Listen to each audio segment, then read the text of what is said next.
طرح کرتے کرتے کرتے کرتے کرتے کرتے کرتے کرتے کرتے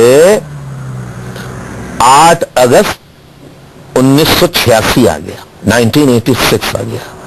جب ہم نے دیکھا اور حیدرآباد اور میرپور خاص تک اور سندھ کے شہری علاقوں میں کافی پھیل چکی ہے پی ایم سو, تو ہم نے کہا ایک بڑا عوامی اجتماع کرتے ہیں. تو پہلا اجتماع جو ایم کیو ایم کی تاریخ میں ہوا وہ ایم کیو ایم کے نام سے نہیں تھا, وہ تھا اے پی ایم ایس او کا 8واں سالانہ کنونشن, جس کا انعقاد نشتر پارک میں کیا گیا. اور وہ نشتر پارک میں 8 اگست 1986 کو جلسہ جو تھا وہ اتنا کامیاب جلسہ تھا اللہ کے فضل و کرم سے کہ آج تک نشتر پارک میں اتنا کامیاب جلسہ کسی جماعت کا نہیں ہو سکا. لیکن مبشر بھائی یہاں ایک بات غور کرنے کی یہ ہے کہ اسی دن جس دن جلسہ تھا ایک دن پہلے بارش شروع ہو گئی.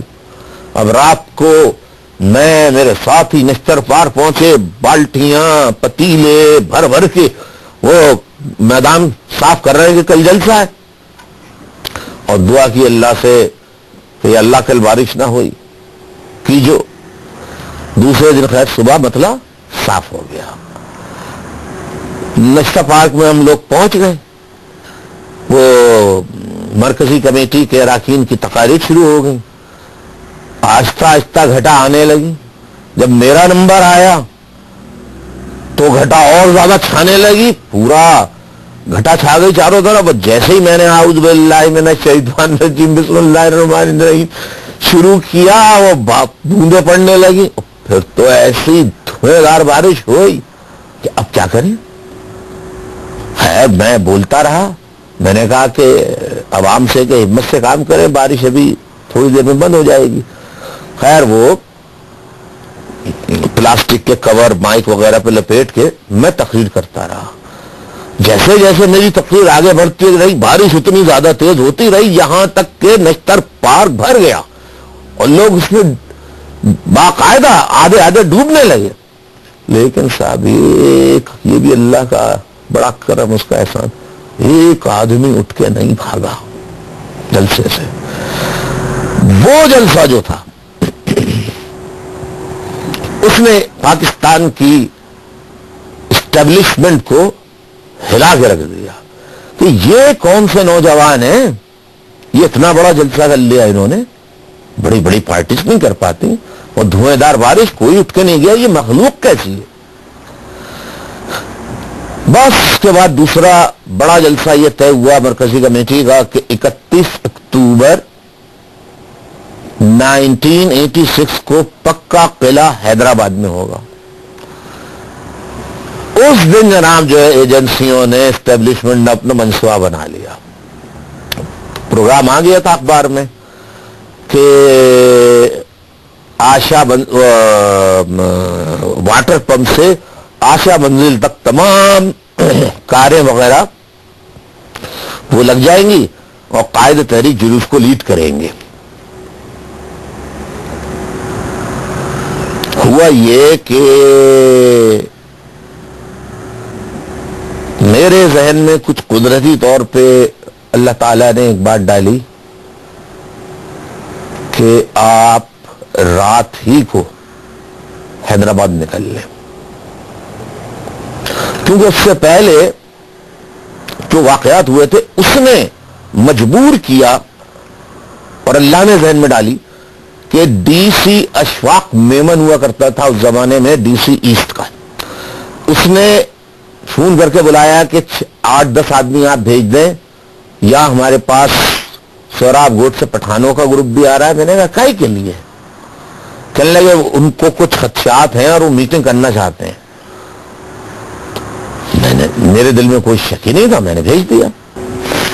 وہاں پہ جو باتیں ہوئیں تو وہ کہ صاحب وہ جس سے اندازہ ہوا جیسے کہ وہ لڑائی یا جھگڑا ہوگا سوراب گوٹ پہ, یہ بات میرے لیے حیران کن تھی. خیر میں نے لوگوں کے جو ڈیلیگیشن گیا تھا اس کی باتیں سن کر میں نے پورے کراچی کا چکر لگایا رات ہی کو، تقریباً کوئی 3 ساڑھے 3 4 بجے تک پورے کراچی میں چکر لگاتا رہا، ہر سٹال پہ گیا۔ میں نے کہا جب سوراب گوٹ سے جلوس نکلے تو کوئی نعرہ نہیں لگائے گا، یہ میسج دے کے میں واپس آیا۔ آتے ہی ایک دم یہ خیال آنے لگا کہ آپ فوراً روانہ ہو جائیں، تو ہم 5 بجے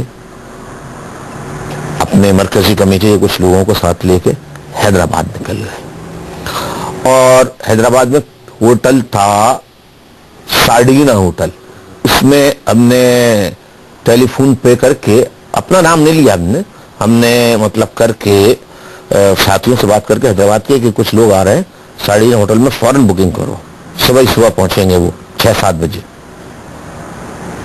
وہ ہم تھے، ہمارے ساتھی، سارڈینا ہوٹل میں ہم چلے گئے۔ وہاں پر ہم صحافی ناراض ہو رہے تھے کہ بھئی آپ کراچی سے لوگ صحافی لے کر آ رہے ہیں، کیا حیدرآباد میں صحافی نہیں ہے؟ تو میں نے ان کو پہلے بلا لیا سارڈینا ہوٹل میں کہ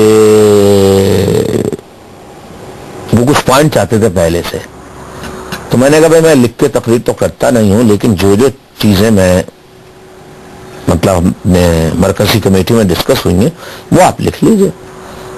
تو وہ میں نے ان کو لکھوا دی، پھر وہ لکھ کے چلے گئے۔ اس کے بعد جب وہ چلے گئے تو میں نے ساتھیوں کو دیکھا کہ سب کے چہروں پہ غم۔ میں نے کہا یا اللہ یہ کیا بات ہے؟ تو پھر میں نے ساتھیوں کو بلایا ادھر آئیے، تو ایک ساتھی کے میں نے آنکھوں میں آنسو دیکھے، میں نے کہا کیا بات ہے، خیریت؟ تو کوئی مجھے نہیں بتا، کہ نہیں الطاف بھائی آپ بیٹھیں آپ اندر بیٹھے، کچھ نہیں، وہ ابھی کوئی چیز کنفرم نہیں۔ میں نے کہا کیا کنفرم نہیں؟ پھر میں نے ساتھیوں کو سب کو بلایا، میں نے کہا دیکھو 2 منٹ بعد بتانی ہے یا 10 منٹ بعد بتانی ہے، بات تو بتانی ہے، آپ سب سچ بتائیے کیا بات ہوئی ہے، مجھے تو بتائیے تاکہ میں اپنا ذہن بھی اس پہ لگا سکوں، غور کر سکوں کہ اس کا حل کیا ہے۔ کہنے لگے سوراب گوٹ میں فائرنگ ہو گئی ہے اور 7 ہمارے ساتھی وہاں شہید ہو گئے اور درجنوں زخمی ہیں، اور اسی طرح دوسری فائرنگ حیدرآباد مارکیٹ چوک پر ایک ہوٹل سے ہوئی ہے، ایک خاص زبان بولنے والے کے، اور وہاں پر اتنے 6 ساتھی وہاں شہید ہوئے ہیں اور باقی زخمی ہیں۔ اب میرے لیے تو بڑا ایک عجیب امتحان آ گیا کہ جلسہ کریں نہیں کریں، اور اس دن حیدرآباد کی تاریخ کا وہ سب سے بڑا جلسہ تھا۔ میں نے سوچا اور اللہ سے دعا کی کہ اللہ ساتھ خیریت کے جلسہ کر دے، باقی اس کو دیکھتے ہیں۔ میں نے کہا ساتھیوں گاڑی نکالو اور روانہ ہو جلسے کے لیے، کیونکہ رش بہت تھا، تو میں نے کہا بہت دیر لگے گی۔ خیر کرتے رہے چلتے رہے آخرکار جلسہ گاہ پہنچ گئے۔ وہاں پوری مرکزی کمیٹی کا میں نے مختصر سا اجلاس کیا، اور میں نے کہا کوئی شخص اپنی تقریر میں نہ سوراب گوٹ کے سانحے کا تذکرہ کرے گا، نہ حیدرآباد مارکیٹ چوک کے سانحے کا تذکرہ کرے گا، جو تقاریر ہے مشن کی مقصد کی وہ صرف بات کرے۔ پوری تقریریں سب نے کی، میری تقریر ختم ہو گئی، لیکن میں نے اس میں اس کا تذکرہ نہیں کیا۔ پھر یہ طے ہوا کہ میں کراچی چلا جاؤں گا واپس، کیونکہ وہاں ہنگامے شروع ہو چکے تھے۔ عظیم بھائی وہ اور دیگر رہنما وہ رہ جائیں گے، میرے ساتھ ایس ایم طارق شہید جو شہید ہو گئے بعد میں، وہ صرف کراچی جائیں گے۔ تو ہم سپر ہائی وے کے بجائے نیشنل ہائی وے سے کراچی کے قریب پہنچنے لگے۔ گھگر فاٹک پر وہی اشفاق میمن ڈی سی وہ پوری نفری ساری گاڑیاں روکی، نکال لیے، آ جائیے الطاف صاحب، اور جناب بٹھا لیا کہ یو آر انڈر اریسٹ۔